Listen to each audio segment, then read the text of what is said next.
The arrangement of the Quran is one of many reasons why Muslims believe that it could only have come from God. In fact, modern research has discovered a remarkable structure in the Quran known as ring composition. To demonstrate this, let's analyze the second chapter of the Quran known as Al-Baqarah, the cow. This chapter consists of a total of 286 verses. The entire chapter can be divided into 9 groups based on theme. The first group of verses talk about faith and unbelief. This mirrors the theme of the last group of verses. The second group covers God's creation and knowledge. This again mirrors the second to the last group's theme. The third group discusses the law given to the Israelites, which mirrors the giving of law to the Muslims in the 7th group. The fourth group relates to the test of Abraham, a mirror of the test of Muslims in the 6th group. The middle group, the 5th group, is the central theme of the entire chapter, the change in direction of the Muslim prayer. We have made you believers a middle nation, so that you may bear witness to the truth before others. We only made the direction the one you used to face in order to distinguish those who follow the messenger from those who turn on their heels. This turning point was the change in direction of the daily prayers from Jerusalem to Mecca, which represented a big test for the believers. We find the mention of this important turning point in exactly the middle of the chapter, the 143rd verse. Moreover, this verse even contains the word middle. Together, these 9 groups form a giant ring composition. As you can see, ring composition is structured as a sort of circle, with the central meaning placed at the center. You can think of it in terms of a mirror, so ring composition is the equivalent of putting a mirror in the middle. What is mentioned in the first half will be reflected in the second half. Things can be taken a step further. If we examine these 9 groups, we find that they each contain sub-ring compositions. So what we have is rings within rings. For example, here is the 8th group with the theme of God's creation and knowledge. We can see that the beginning and the end both have the themes of giving and charity, and the central theme of God's power and knowledge is placed in the middle. Things can be taken further still. This sub-ring contains yet another ring within itself. This is the 255th verse known as Ayat al-Kursi, the verse of the throne. Just like the chapter which contains it, the verse of the throne can be divided into 9 groups based on theme. The first and 9th parts each mention God's personal names. The 2nd and 8th parts both state that God never tires. The 3rd and 7th parts describe that God owns everything in the heavens and the earth. The 4th and 6th parts make it clear that God has total control over us and we are dependent on Him. Notice that the middle of this verse mentions before and after, which could be yet another allusion to the mirroring of ring composition. It's worth highlighting that not only does the verse of the throne contain its own ring composition, but it is also positioned as a sub-ring within 2 larger rings, a concentric ring composition. We can see that this chapter of the Quran is marvelously designed, being precisely and tightly arranged according to the principles of ring composition. This precision in arrangement is in fact astonishing when we consider the timing of the revelation of these verses. To appreciate this, let's consider the analogy of building construction. Imagine you had the task of building a house. Rather than waiting until you receive all of the materials and then drawing up a carefully thought out design plan, you instead decide to proceed without complete knowledge of the constituent parts, constructing it piecemeal, adding to it bit by bit as and when you receive the individual materials.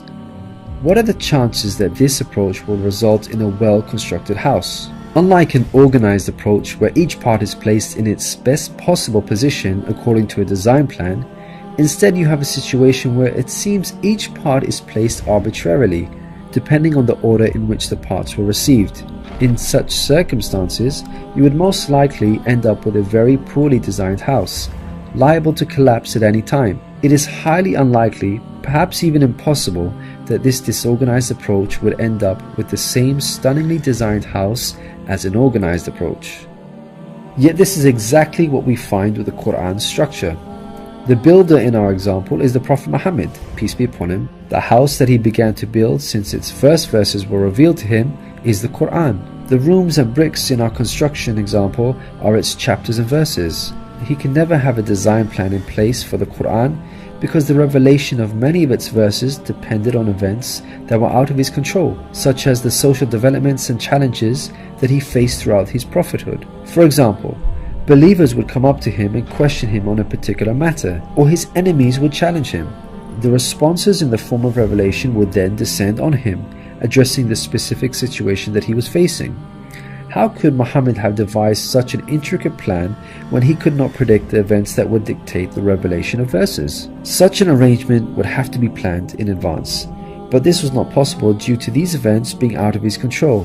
What this demonstrates is that the author was someone who could predict the future. Possessing knowledge of the unseen is a quality of God, not human beings.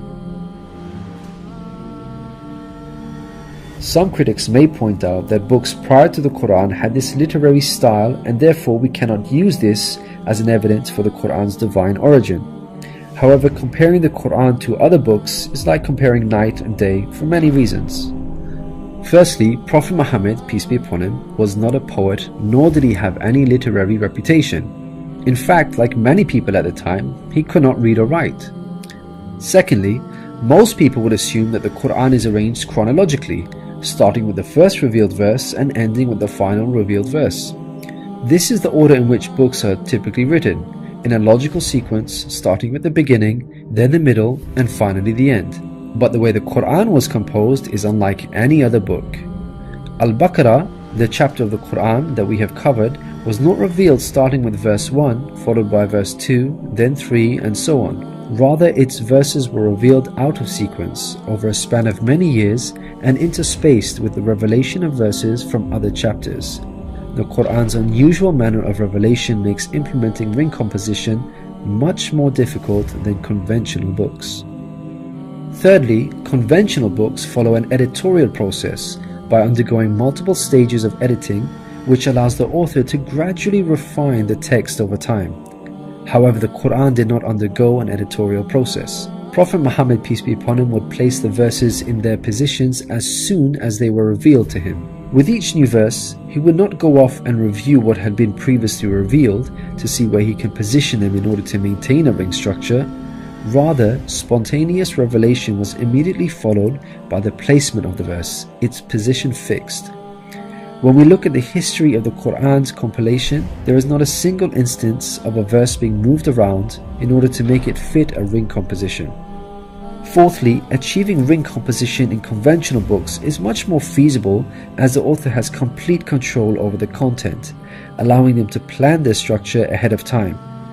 As we've already seen with the Quran, its content was circumstantial as it was tied to events that were out of the control of the Prophet Muhammad, peace be upon him, and therefore he could not plan a structure ahead of time. Fifthly, the Quran was first revealed as an oral recitation, not in written format. With written books, you can easily plan a structure because you can quickly and conveniently refer back to what you have written previously. But with a recited text like the Quran, the Prophet Muhammad, peace be upon him, would have had to rely on his memory in order to recall what was previously revealed, a much greater challenge. In light of all these difficult circumstances, wouldn't you expect the Quran's structure to be jumbled?